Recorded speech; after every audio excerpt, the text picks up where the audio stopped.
Gentlemen, I think we're very privileged to have Rick Hill, a 40-year cancer survivor, here with us at the 41st Annual Cancer Control Society Convention.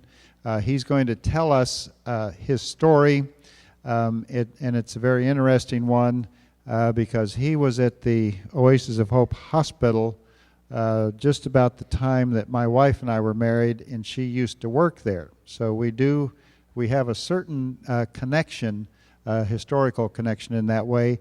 As I mentioned, Rick is a cancer survivor, and he is also the admission director at the Oasis of Hope Hospital, and I don't want to take any more of your time. Rick, thank you very much for being here. Thank you.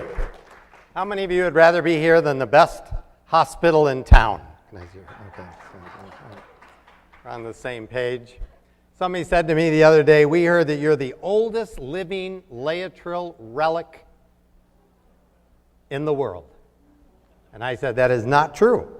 I am the second oldest living relic, actually. There's one lady who was there in 1972, and she's still living, thank God. But I was there in 1974. In fact, if my memory serves me correct, I spoke at this convention of your third year. So I had more hair then. Did I mention that? Okay, good. My story started in 1974. I was at the Mayo Clinic in Rochester, Minnesota. And I had embryonal cell carcinoma, which had spread to my lymphatic system. And they operated on my neck, they found it. They operated on my feet, they found it. And they said, well, you know, you've got cancer just everywhere. And so you need to invite your family in, say goodbye, decide who gets a gold watch, and it's just over for you. There's really not much we can do. And that was the weekend that a guy mailed me a letter for 13-cent stamp and said, there's some people in Tijuana that want to do therapy with nutrition. And so my family gathered that night. The dog was laying at the foot of the fireplace. And I stood up and I said, I'm thinking about leaving the Mayo Clinic, and I'm thinking about going to Tijuana.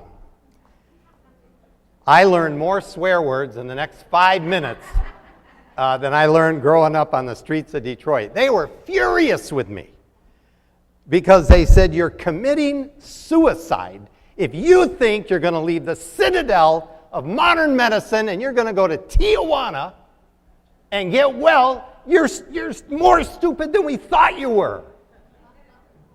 And that was the compliment of the evening that I got. Boy, they were upset. Well, I'll tell you, I don't think that it mattered because that's what I look like after 10 and a half hours of surgery at the Mayo Clinic. I don't know if you've ever been in that kind of shape where you literally had just a few days to live and it was just a nightmare. But I got to Tijuana. Here's a letter from the Mayo Clinic stating that I actually did have stage 3 high-grade embryonal cell carcinoma. And the reason I show you that letter because I started lecturing. I testified for a Senate investigation committee on Capitol Hill. I went any church, anybody that would listen to me, I got up and told this story. They finally got a lady from the American Cancer Society to shadow me whenever I had a booking. And the next day in the paper, she would get up and say, I don't think he had cancer in the first place. So I wrote the Mayo Clinic and said, I am hiring an attorney. You misdiagnosed me. I never had it in the first place. Overnight, I got this letter. And my slides are preserved in paraffin so that any medical doctor that wants to look can check out and see if, yeah, the guy was sick after all. I really did have it. That's one of the articles that ran. You see the county ACS, that's American Cancer Society. Can you guess what organization I have never contributed money to? Take a guess.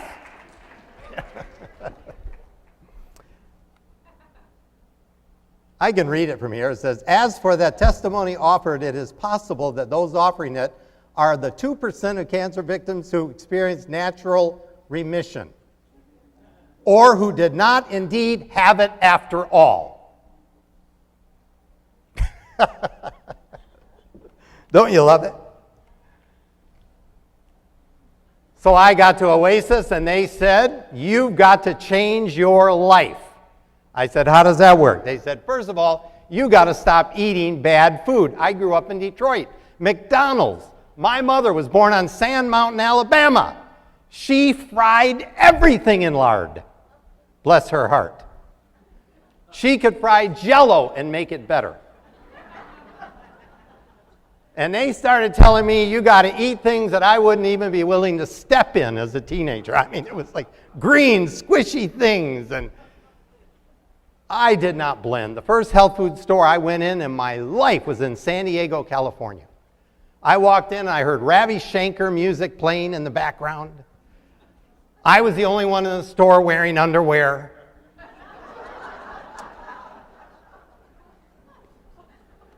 I saw these people filching food out of barrels and saying things like, oh, wow, I can feel it. The only thing I could feel is, how soon can I get out of this store? I didn't blend very well. Maybe you don't blend very well. Some people come to me and they say, you were so brave. It was the early part of the movement and you left the Mayo Clinic. You're just so...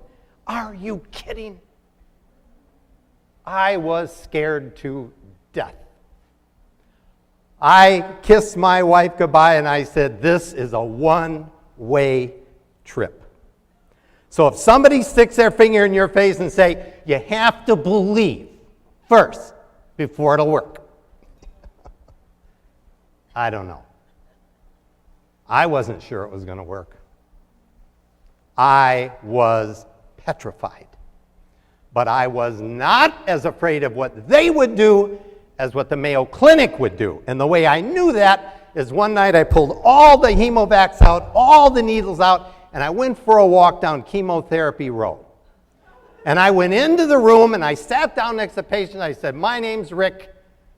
I'm headed for here next week. Let me ask you just one question. If you had it to do over, would you take this chemotherapy? To a person, they said no. How smart do you have to be to buy something nobody that bought it wants? It's not rocket science, you know. They said, we want you to detox your body. I said, how do you do that? They said, well, it's a lot like flushing the radiator in your car. I said, well, I know how to do that. I got a 57 Ford with a Hurst floor shift and slicks. And I do drain the radiator off. And they said, how do you do that? I said, well, I put the hose in the top, undo the bottom. When it flushes clear, I lay rubber out of the parking lot. They said, that is so good you know that because that's exactly what we want to do. I said, where does the hose go?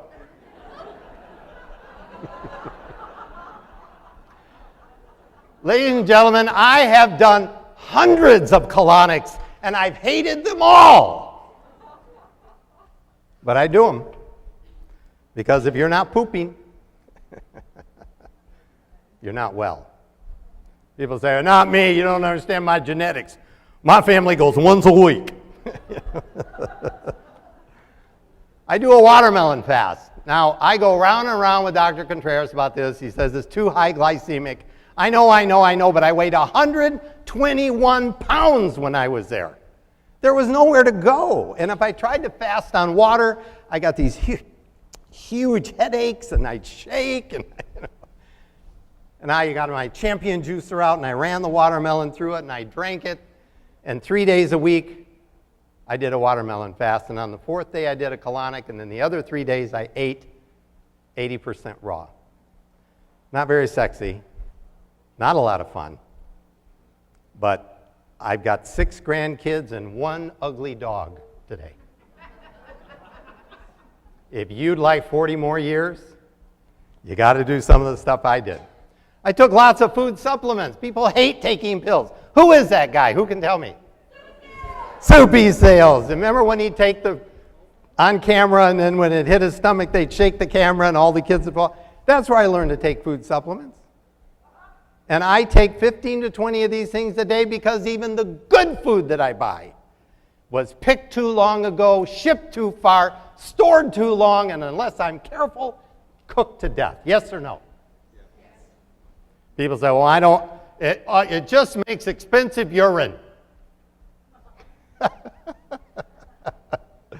Ugh. I stopped eating gluten in 2004.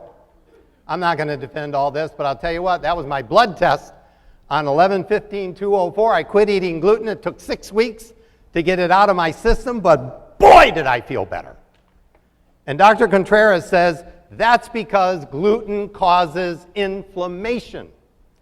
And inflammation is at the root. Let me say that again, my voice just changed. Is at the root of most cancers. Exercise. Today, I walked 2 miles, 1 mile uphill, about a 12% grade, and 1 mile downhill with the fur face. The Harvard Medical said that breast cancer patients who exercise 3 to 5 hours a week cut their chances of dying in half. If I went to you and you've got cancer and I said to you, would you invest 2 or 3 hours a week if it would cut your chances of dying by 50%? How would you answer that question? You can't get people off the divan. You can't get them to quit watching TV and take a walk. I exercise. Everything I did to get well was easy to do, but ladies and gentlemen, if it is easy to do, it is also easy not to do. Here's what I believe. It must be more than 60 or 70% of the patients that leave Oasis of Hope are off of their diet within the first year. How do I know? Because I've talked to these people. They get discouraged and they quit. Here's what I want for you. I want for you what I had. I've had 40 years of beautiful health. And it's available, but it's not available without being really into the program. Dr. Contreras wrote a book. I want you to buy it. He's downstairs at the booth. Get down there. He's cut the price to $10 instead of the 18 it usually is. And he'll sign it for you. And I wrote a book called The Cancer Conundrum.